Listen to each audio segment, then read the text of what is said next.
हम पढ़ रहे हैं आयत नंबर 2 सूरह आल इमरान की। अलिफ लाम मीम तो जैसे हम सब जानते हैं हरूफ मुक़त्तआत है, और इसके बारे में वाज़े तौर से ना रसूल अकरम सल्लल्लाहु अलैहि वसल्लम ने कोई इरशाद फरमाया, ना हमको इसके बारे में कोई ऐसी चीज पता है। क्या वजह है कि उस जमाने में जब छोटी से छोटी बात जो है सहाबा कराम रज़ी अल्लाह तआला अन्हु वो रसूलुल्लाह सल्लल्लाहु अलैहि वसल्लम से पूछते थे, और खुद रसूलुल्लाह सल्लल्लाहु अलैहि वसल्लम ने कई दफा इरशाद फरमाया कि दीन में कोई शर्म नहीं है किसी भी बारे में, तो अगर तुमको समझ नहीं आता तो पूछो।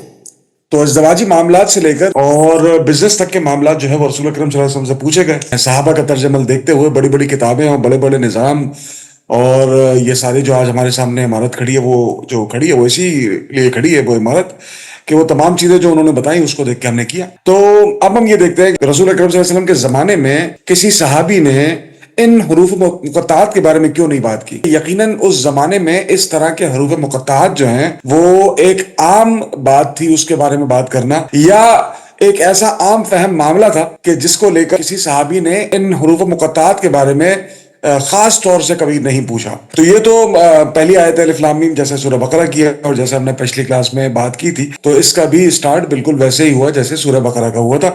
अलिफ लाम मीम वहां पर भी था और अलिफ लाम मीम यहाँ पर भी है। अब हम बात रख रहे हैं आयत नंबर 2 पर। बरकत भाई बिस्मिल्लाह कीजिए। जी आज़ुबिल्लाहि मिनश्शैतानिर्रजीम बिस्मिल्लाहिर्रहमानिर्रहीम। लग़वी तर्जुमा बिस्मिल्लाहिर्रहमानिर्रहीम। अल्लाहु ला इलाहा इल्ला हुवल हय्युल क़य्यूम। ये दूसरी आयत है। अल्लाह, ये लफ्ज़ अल्लाह के नाम की तरफ इशारा करता है जो तमाम कायनात का खालिक और परवरदिगार है। ला इलाहा इल्ला हु, इसका मतलब है कि अल्लाह के सिवा कोई माबूद नहीं, यानी अल्लाह की ज़ात ला इलाहा इल्ला हु यहाँ वाहिद है, फिर इसका कोई शरीक नहीं।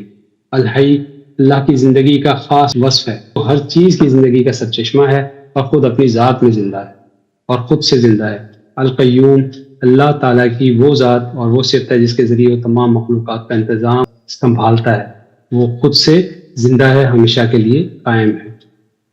तो इस आयत के अंदर जो चार हमें अलग अलग अगर हम इसके हिस्से देखें तो उसका पैगाम जो हमें मिलता है वो अल्लाह की वहदानियत का इक़रार, यानी कि अल्लाह के सिवा कोई माबूद नहीं, और दूसरा अल हई, अल्लाह ताला की बेपनाह हयात, यानी अल्लाह की ज़िंदगी की अलामत है जो कि लामहदूद है और ये बेइंतहा है और अब्दी है। इसके बरखिलाफ तमाम मखलूक़ात की ज़िंदगी महदूद और फ़ानी है। इस आयत के अंदर अल्लाह की किफ़ायत और तदबीर, यानी अल्लाह ताला का कायम होना, अल्लाह की सिफ़त है कि वो तमाम कायनात का इंतज़ाम करने वाला है। हर चीज़ जब वो हमेशा से है और हमेशा के लिए है तो वो हर चीज़ पर कायम है, और उसी बात को कायम रखते हुए इंसान को चाहिए कि वो अपनी रोज़मर्रा ज़िंदगी में अल्लाह ताला पर मुकम्मल भरोसा करें और उसकी तदबीर और उसके जो मामलात हैं, फ़ैसले हैं, उनको कबूल करें। और जब इंसान को ये यकीन हो जाता है यानी कि अल्लाह ही हर चीज़ का मालिक और कफ़ील है, तो फिर ज़िंदगी में सुकून और इत्मीनान भी आने लग जाता है। तो ये चार हिस्से आयत के अंदर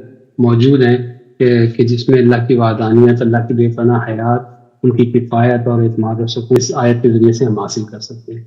हमारे साथ जुड़े रहने के लिए हमारा चैनल सब्सक्राइब करें।